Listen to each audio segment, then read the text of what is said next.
laba mootooley ah ayaa ku tartamaya cirifka xeebta ee saxaraha si kastaba ahaatee mid ka mid ayaa mootadu la dhacaysa taasi oo sababtay in mootadu kici weydo wuxuu u dhawaaqayaa saaxiibkiis isagoo caawimaad weydiisanaya lama filaan wuxuu dareemayaa in dhulku gariiraayo ilbiriqsi gudaheedna makhluuqaad ayaa dhulka hoostiisa ka soo baxaya wuxuuna laqayaa ninkii saaxiibkiis oo raadinaya ayaa imaanaya goobtii ay kula dhacday mootada intii uu meesha taagnaa isagoo la yaaban waxa meeshan ka dhacay wuxuu arkayaa bahal weyn oo ciidda dhexdeeda ku soconaya daqiiqadiiba wuxuu bilaabaya inuu mootada xoog u cayriyo markii ay mootadu la dhacdo libaax wuxuu marayaa dushiisa kadib ninkii oo baxsada libaax ayaa ka daba imaanaya maalmo kadib Jimmy oo ah wiilka uu dhalay duqa magaalada ayaa ku soo laabanaya magaalada isagoo wata qorshe weyn oo ganacsi oo la yiraahdo The Sandman Festival si uu dalxiisayaasha u soo jiito Jimmy wuxuu qorsheynayaa inuu saxaraha ka furo goob lagu caweeyo jidka wuxuu kula kulmayaa saaxiibkiis hore John oo boolis ah kaasoo aad uga xun soo laabashadiisa sababo la xiriirta dhibaato uu Jimmy sabay waqti hore Jimmy wuxuu u tagayaa inuu la hadlo aabihiis isagoo u soo bandhigaya qorshe ganacsi oo aad u weyn inkastoo uusan aabihiis soo dhaweyn haddana si uu ayuu ugu qancinayaa wuxuuna u ansixinayaa inuu ganacsigiisa bilaabi karo isla waqtigaas waxaa xeebta laga helayaa madax mid ka mid ah nimankii bahalku cunay Brandy waxay la xiriiraysaa khabiir ku takhasusay cilmiga badda Dr. Sandy si ay u baaraan dhimashadan yaabka leh ee halkan ka dhacday ka hor intaysan baaritu soo bixin lamaana ku raaxaysanaya xeebta ayaa noqonaya dhimanayaasha xigay ee bahalku cuno xariifkan intuu carrada ku aasnaa ayaa qoftiisa la cunaya kadib markii uu qoftiisa arki waayo Jimmy wuxuu keensaday koox 3 qof ka kooban kuwaas oo ah kuwii la diyaarin lahaa goobta caweyska gabadhan waxa lagu magacaabaa Amanda Aaron iyo khabiirka kombiyuutarka William John wuxuu isku dayayaa inuu joojiyo xafladda maadaama xafladii ugu dambeysay ee Jimmy uu abaabulay ay ku dhintay 15 qof oo ay ku jireen wiilkiisa iyo xaaskiisa iyagoo meesha ku doodaya laba lamaano oo xeebta iskaga baashalaya ayaa bahalku cunaya naagtii markii ay aragtay ninkeedii oo bahalku cunay waxay ku soo ordaysaa booliska iyadoo u sheegaysa in libaxbadada carrada ka soo baxay oo cunay ninkeedii laakiin John ma aaminayo wuxuuna u sheegay in libaxbadada carrada uusan ku dubaalan karin intii ay meesha taagnaayeen libaaxa wuxuu liqayaa naagtii halka John iyo Brandy ay ka baxsanayaan meesha dadka tuulada oo dhan waxay iskugu imaanayaan golaha duqa magaalada muran dheer kadib duqa magaalada wuxuu u sheegay in istijaan xeebtana la xiri doono inta xaaladdu degayso iyadoo goobta lagu muransan yahay waxa imaanaya odayrku cadda ah oo la yiraahdo Angus oo ah ugaarsada weyn oo khibrad leh wuxuu u sheegay inuu ugaarsanayo bahalka hadda ka horna uu dilay mid ka mid ah wuxuuna sidoo kale u cadeynaya inuu yahay libaax saxaraha ku nool oo uusan ahayn bahal biyaha ku nool odaygu wuxuu sheegay cidna ma aaminayso waxaana u maleynaya inuu waalan yahay sababtoo ah macquul ma noqonayso in libaxbadeed uu carrada ku dubaalan karo odaygu wuxuu u sheegayaa meesha laga heli karo markii ay aaminaan hadalkiisa habeenkii 2 nin oo xeebta ka soo baxaya ayaa bahalku soo weeraraya waxa ugu qosolka badneed markii ay laashka yara gacanta ku qaateen inta ay iska hoos marin lahaayeen bahalka ayaa ka daba imaanaya wuxuuna laqayaa labadoodiiba subaxdii xigtay Dr. Sandy waxay baaritaan ku sameynaysaa gamcihii nimankii bahalku cunay waxayna ogaanaysaa in libaxbadeed uu cunay nimankan laakiin uu cunay mid ka duwan kuwa badda ku jira maalintii xigtay Jimmy wuxuu isku dayay dadka inuu khiyaameeyo isagoo keenaya libaxbadeed weyn wuxuuna u sheegay in khatartii ay dhimaatay libaaxina la soo dilay Jimmy kuma qancaya midaas wuxuuna u wacayaa Dr. Sandy si ay u baarto bahalkan kadib markii ay baartay waxay ogaanaysaa in bahalka ay raadinayso uusan ahayn midkan sidoo kale waxay u sheegaysaa bahalkan inuu dhintay 2 isbuuc ka hor John wuxuu amar ku bixinayaa inay xeebta xirnaan doonto ilaa amar dambe hadalkaas oo Jimmy aad uga xumaaday maadaama uu rabay xeebta inuu ka sameeyo goob caweys habeenkii Sandy oo baaritaankeeda ku jirta ayaa arkaysa bahal ku dul wareegaysanaya iyadoo aan garanayn waxa ay sameeyso John ayaa arkay wuxuuna u ordaya dhankeeda laakiin bahalka ayaa dhankiisa soo aadaya Sandy waxay bilaabaysaa inay xabadayso bahalka halkaas oo ay si wada jira labadooda uga baxayaan iyagoo la yaaban waxa ay arkayaan libaxbadada carrada ku dubaalanaya waxay ogaanayaan in hadalka odaygii uu sax ahaa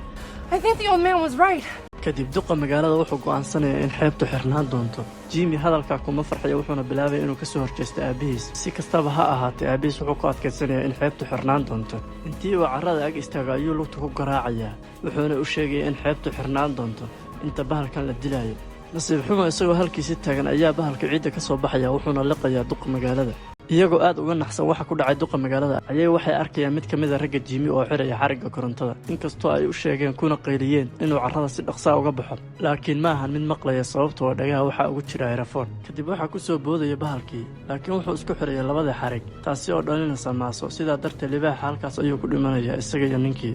maadaama uu dhintay duqa magaalada hadda waxa duqa magaalada ah Jimmy wuxuuna bilaabay inuu qorshihiisa sii wato dhanka kale Dr. Sandy ayaa ogaanaysa in libaxbadeedkii dhintay uu ahaa dhal taasi oo micnaheedu tahay in hooyadii weli nooshahay ayna soo raadin doonto ilmaheeda John iyo Dr. Sandy waxay si dhaqso ah ula kulmayaan Jimmy waxayna u sheegeen in uu joojiyo xafladda laakiin Jimmy kama yeelayo wuxuuna u sheegay inay mar hore bilaamatay ciyaal badan oo iskoolay ahna ay joogaan meesha kadib markii uu u digo John oo careysan ayaa iskaga tagaya meesha Jimmy wuxuu bilaabayaa xafladiisa waxaana iskugu yimid goobta dhalinyaro aad u badan iyagoo la dabaaldegaya Jimmy wuxuu u sheegay inay ku soo dhawaadaan The Sandyman Festival oo ay si fiican u baashaalaan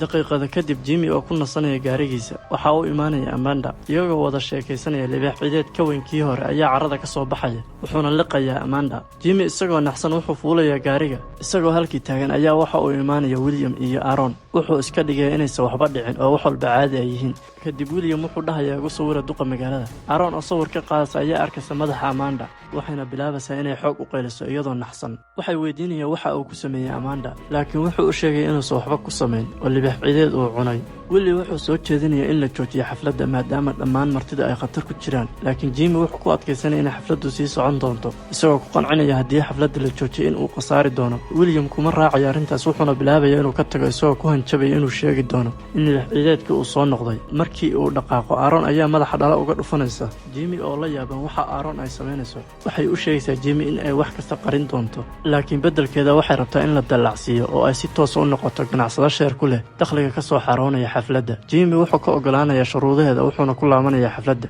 iyadoo isku dayaysa inay qariso William ayaa bahalka carrada ka soo baxaya kadib waxay bahalka ku tuuraysaa William waxayna ka galaysaa gaariga daqiiqada kadib xeebta waxaa ka qarxaya rabshad iyo fawdo Brenda ayaa imaanaysa masraxa si ay dadka ugu digto laakiin dadku waxay bilaabayaan inay ku dheeldheelaan oo ay iska indhatiraan digniinteeda isla markiiba bahalka ayaa carrada ka soo baxaya wuxuuna bilaabayaa inuu dadka mid mid u cuno Jimmy markii uu arko dadka hadba dhinac u yaacaya wuxuu u sheegay inay joogaan xafladda waxaana iska dhammaan doonaan markii ay dhargaan Brenda waxay arkaysaa Jimmy oo khatar ku jira waxayna bilaabaysaa inay ka kaxayso meesha intii ay cararayeen bahalka ayaa qaar ka dambe ka goosanaya Brenda Jimmy ayaa jiidaya jirka intiisa kale laakiin macquul maaha inay noolaato maadaama qaarka dambe oo dhan maqan yahay bahalladu aad ayay u soo badanayaan John iyo Dr. Sandy waxay ku go'doomayaan dhagaxyada dushooda iyagoo ay ku hareeraysan yihiin libaax ciideedku wuxuu markaas caawimaad weydiisanayaa Brenda laakiin raadiyaha waxa ka qabanaya Jimmy markii uu weydiiyay waxa uu ka qabanayo raadiyaha Brenda Jimmy wuxuu sheegay in walaashiis ay dhimatay wuxuuna qiranayaa in wax kasta ay khaladkiisa ahaayeen maadaama uu ogaa markii uu soo noqday bahalka kale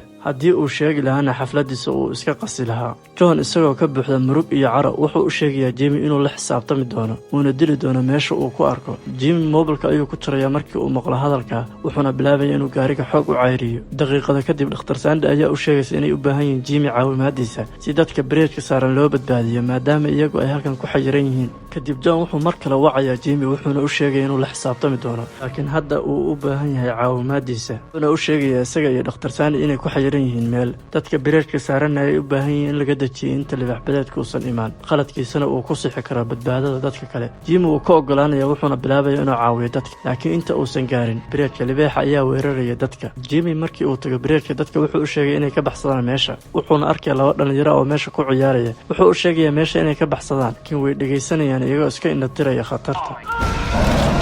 si kastaba ha ahaatee waxaa imaanaya odagii Angus oo haysta qorigiisa wuxuu u sheegayaa Jimmy in uu libaaxa ugaarsan doono laakiin uu u baahan yahay caawimaadiisa labadooduba waxay tagayaan xerada taliska halkaas oo ay kula kulmayaan Dr. Sandy iyo John si hal mar loo baabiyo dhammaan libaax ciideedka Angus ayaa soo jeedinaya qorshe halis ah oo ah in bahallada la iskugu keeno hal meel ah si loogu gubo dhammaantood laakiin sidee hal meel la iskugu keeni karaa dhammaantood wuxuu geynayaa meel bannaan wuxuuna u sheegay in halkan haddii la iskugu keeno dhammaan libaax ciideedka lagu gubi karo si loo keeno dhammaan libaax ciideedka halkan waa in dhulka lagu aasaa wax gariira ama dhaqdhaqaaq sameeya Jimmy wuxuu weydiinayaa sida lagu heli karo wax dhaqdhaqaaq iyo dhawaaq sameeya si loo keeno barxaddan bahallada Dr. Sandy ayaa soo jeedinaysa fikrad ah haddii ay isticmaalaan sameecadda xafladda inay bahallada soo jeedan karaan maadaama sameecaduhu ay leeyihiin dhawaq iyo gariir